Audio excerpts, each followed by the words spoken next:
Welcome to Islamic Life Coach School podcast. Apply tools that you learn in this podcast and your life will be unrecognizably successful. Now your host, Dr. Kamal Akhtar. Hello everyone. Peace and blessings be upon all of you. Today I'm going to be expanding on the topic of perfectionism. I've spoken about this before, but this is something that keeps coming up. And a lot of women come to me and tell me that all of these goals and visions that they have, and they're working towards them, yet they're nowhere near accomplishing them. They put in a lot of hard work and they have all the right values. What ends up happening is that in these coaching sessions, we end up discovering a lot of perfectionistic tendencies, and these tendencies hold them back. In their minds, the topic is overrated and it sounds cliched and it's been talked about before, and they know logically that perfectionism isn't good, but they still continue to do it, and they do it in the name of pursuit of high quality. They say they don't want to do things just willy-nilly and mediocre standards. They want to put high-quality work out in the world. And for myself, as a recovering perfectionist, I did this all at one point in my life as well. So now, in this journey towards your mental health as a Muslim woman, not only identifying and healing from perfectionism is an absolute must, you must be able to separate it from high standards. So let's get started. First of all, perfectionism is not the same thing as excellence. You think you're being intentional and precise, and then you tell yourself that you care about quality, but what you're actually doing is rehearsing failure in your mind before you give yourself a chance to succeed. Perfectionism seduces you into believing that continuing to improve will produce outcomes, when in reality, the urge to improve never comes to a conclusion, and that over time produces no results. You sit there constantly editing, refining, reconsidering, reworking, and you call all of that effort. And it does require effort and drains your energy because it is work, but it becomes emotionally draining, and that physical labor produces no tangible output. You are never producing less because your standards are high. You're producing less because your nervous system is trying to avoid exposure, judgment, and vulnerability of being judged.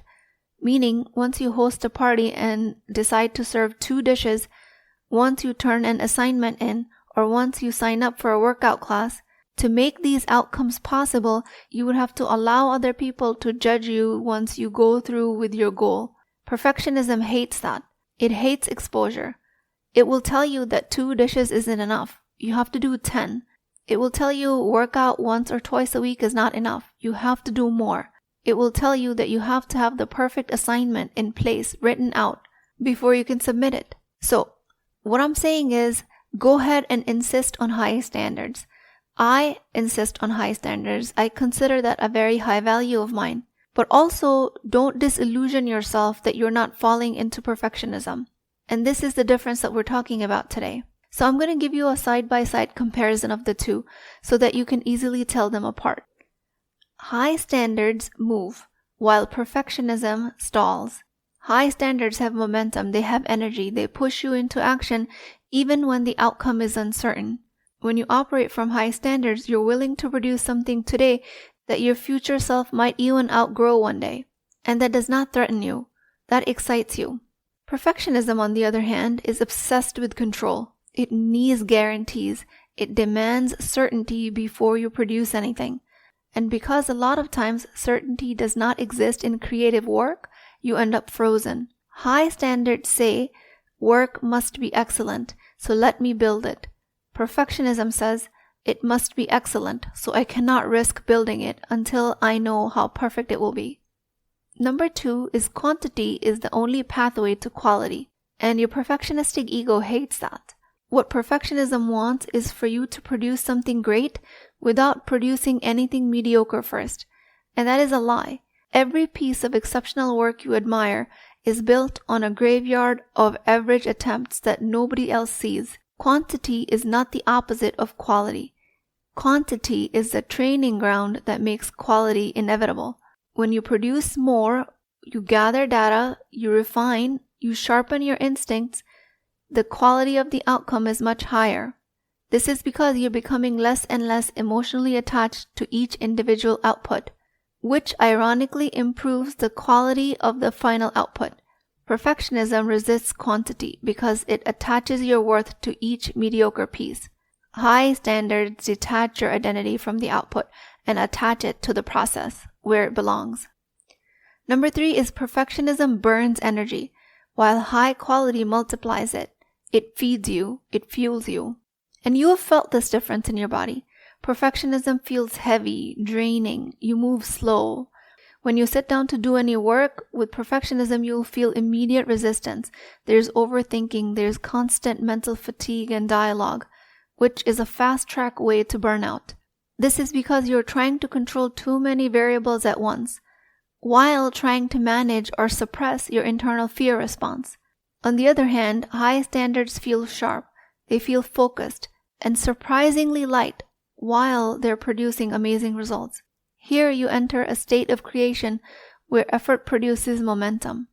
And you might feel tired and exhausted after a full day of high standard work, which is human, but that comes with the celebration of your accomplishment and recognition of your humanity. The same hour of work produces exponentially more output because your brain with high standards is not stuck in rumination loops. Number 4 is that you let go of perfectionism in the moment you decide that exposure is the goal. And there is no magical threshold where your work becomes ready. That moment does not exist. If your definition of success is flawlessness, you might as well just stay stuck forever. If your definition of success is exposure, iteration, refinement, continuation, you will move and you will produce. When you're working on your value of high standards, the difference will be that it will lower the barrier to action without lowering your standards. Perfectionism says standards are high, but in that case, the barriers to action always stay high as well. Number 5, perfectionism is a dysregulated state, while high standards comes from regulated power and emotional control. Perfectionism is your nervous system scanning for threat and trying to eliminate it through control. With high standards, you're grounded enough to tolerate imperfection in the short term because you trust your ability to improve over time. And that trust is what allows you to move without burning out. Number 6, your output ratio reveals your operating state. Meaning, look at your actual results, not just your intentions and your actions. If you're putting in massive effort and producing very little, you're in perfectionism. There is a 5% return on your energy. If you're producing constantly and your work is improving over time, you're operating from high standards. That's where your output starts to exceed your input because your systems and your skills and your confidence compounds. Number 7, perfectionism edits and keeps editing before it creates. High standards create so that there's something worth editing.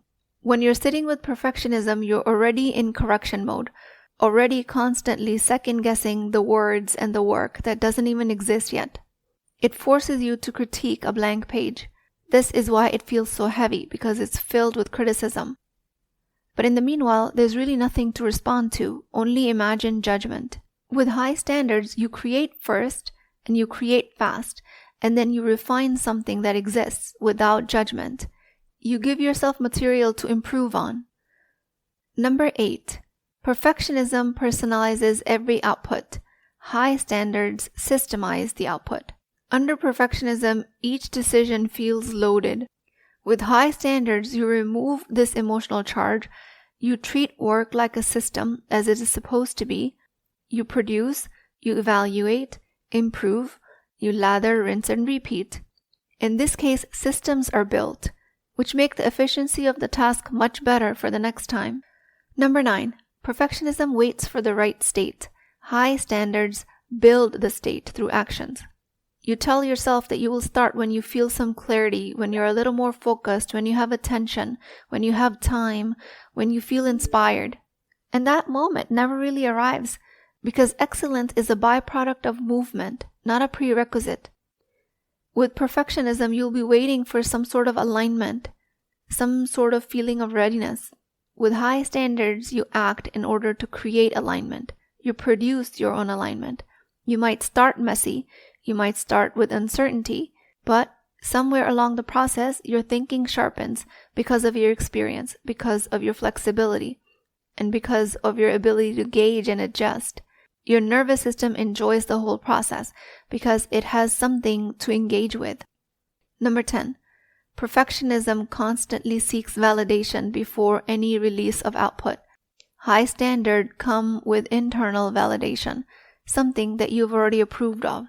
With perfectionism, you want reassurance before you put something out. You want to know it will land well, and it will be received well, and it won't be criticized. And that delays everything. Perfectionism tries to secure approval in advance, which is really technically impossible. High standards release the work and allow reality to respond. Any kind of feedback is data. And instead of trying to predict the responses and bracing for them, you start learning from them. This is how your work improves faster than your thinking alone could do. Number 11. Perfectionism is linear. High standards are iterative. Perfectionism wants to get it right in one attempt, treats creation like a straight line between idea and perfection. That is why it feels so high stake. High standards understand that excellence is built in layers. Version 1 is not supposed to be the final version. If it is, great. If it is not, it continues to build on it. Version 1 is supposed to exist, while all the rest of the versions continue to sharpen your output. And all of this process removes the pressure to be perfect and replaces it with the expectation to improve, which in a bodily state of things is a much lighter state to exist in. It's much more enjoyable, much more fun. Number 12. Perfectionism makes time feel scarce. High standards make time work for you. When you spend so much time perfecting a single piece that you have no capacity left to produce more, time becomes your enemy. You're always feeling behind, overwhelmed, running after something, constantly trying to catch up. High standards use time very differently, because then you are producing constantly, which allows your body of work to compound. One piece of work informs the next, and time becomes an ally, because your output accumulates. Number 13. High standards let you win even when you don't win. Perfectionism only lets you win or lose. With high standards, you can miss the outcome completely and still walk away calm and grounded because you are extracting value from the process itself. You've collected insight, maybe you've gathered pattern recognition, or you've sharpened your decision-making skills. Those are all strategic byproducts. Those are all something that you can bank on even though you didn't get the outcome at all as you expected. And these byproducts compound over time. They keep moving you closer to the goal each time. Perfectionism does not allow for that experience to exist at all. In perfectionism, if your outcome is not met, the entire effort feels invalidated. And the reason in this case you walk away depleted is not because you failed, but because perfectionism insists on painting everything as a failure and you not learning anything from the process. And even when, if you've created work that is perfect from your current standards, meaning you're operating from perfectionism and you produce something that is actually acceptable from those standards, as soon as you arrive at the product, your brain will move the goalpost 5 feet further. It will tell you, oh yeah, this was good enough yesterday, but today, not so much. So you never really arrive at the perfect product. What your brain might have considered perfect previously, it stops considering it that as soon as you present it with something that you think might be good enough for it. So never fall into the illusion of perfectionism telling you that it's for your benefit. It's not. It never is. And the next one is that perfectionism makes self-sabotage sound intelligent. Perfectionism will give you very convincing arguments. It will tell you that you're just being thorough and you care more than others. It will tell you that it's helping you separate excellence from mediocrity. But as you've learned from the items I've listed in this podcast, you will look at your results and your internal state and the truth will become obvious. If you're stuck, overworked, and underproducing, you are in perfectionism. Because high standards make self-leadership and self-acceptance much easier. The next point is that perfectionism does not know how to prioritize. If something enters your awareness, it becomes something you feel pressure to master right away. When you try to be perfect in everything, you dilute your capacity across too many domains. And nothing really gets your full attention. Everything feels important, justified, and at the same time, it feels incomplete because you cannot give everything your absolute complete attention at all times. On the other hand, high standards are selective. You recognize that your energy is finite and your excellence must be directed. High standards gather your energy and direct it with intention. You consciously decide where you want to invest with depth, where you want to put your time and effort and attention for refinement. And because you're not wasting energy over polishing everything else, you actually have the capacity to reach a level of quality that perfectionism alone could never sustain, which produces a high standard result. If you notice something new, something even mildly interesting, and perfectionism immediately turns it into something that you should master, then be vigilant about it and be careful not to fall into that trap. High standards will allow you the enjoyment of exploration without strong commitment. You can try things, you can play with ideas, you can engage with them lightly, and only deepen your investment when something genuinely resonates. What you're doing in each of these cases is that you're not choosing between quality and quantity. You're actually choosing between two nervous system states. And the real decision here is that you're choosing between a contracted, threat-based state that disguises itself as discipline, or you're choosing between an open, regulated state that allows you to pursue excellence without losing yourself in the process. One will keep you small while convincing you that you're aiming high. The other one will actually expand your capacity to create, deliver, and enjoy the process. When you've put these steps into practice in your life, you will know the true difference between perfectionism and high standards. And you will know that in your gut, that you're not lowering the bar. You're only finally putting the bar in the right place. With that, I pray to Allah subhanahu wa ta'ala, O Allah, remove from my heart the need to be perfect and replace it with the courage to act. Allow me to remember that perfectionism is a quality that only belongs to you. Allow me to create with presence and to improve with my wisdom. Ya Allah, make my efforts a source of growth and anchor me in a state of peace. Ameen Ya Rabbal Alameen. Please keep me in your du'as. I will talk to you guys next time. I am truly honored that you are here in my circle. And if you or someone you know is raising a child on the autism spectrum, I want to personally invite you to join my program, the Ummi Collective.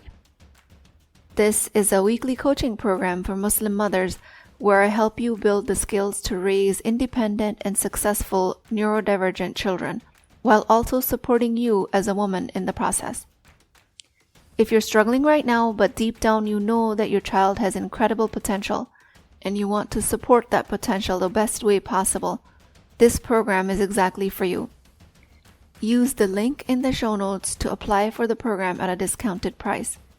I would be honored to welcome you inside the Ummi Collective.